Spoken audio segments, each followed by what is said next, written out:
এই ভিডিওটা দেখলে তোমরা সবাই বলবে আমি কি সারাদিন সকাল থেকে চা আর চাউমিন, চা আর চাউমিন এটাই কি খাচ্ছি? না না বাবা, না না, দেখতে থাকো তাহলেই বুঝতে পারবে। হ্যাঁ, অবশ্যই সকালে করে নিয়েছিলাম একটু দুধ চা কড়া করে, যেহেতু শীতকাল।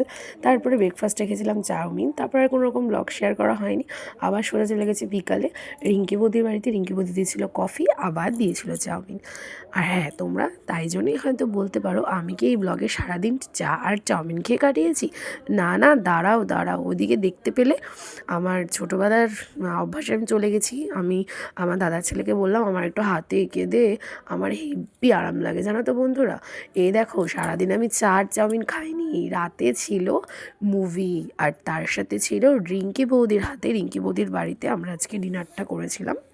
রিঙ্কি বৌদি বলেছিল আর বাড়ি যাস না, আজকে গরম গরম খিচুড়ি করছি, সবাই থাক, একসাথে খাওয়া দাওয়া হবে।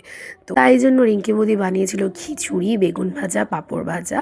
আর এই দিকে দেখো মা তার বৌমাকে সুন্দর করে খাইয়ে দিচ্ছে।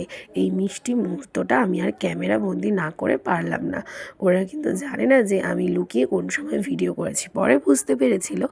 যাই হোক, এই দেখো সবাই মিলে খেতে বসে পড়েছি।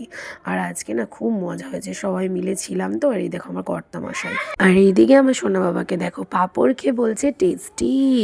তো চলো বন্ধুরা, আজকের ব্লগটা আমি এখানেই শেষ করছি। Tata, bye, good night.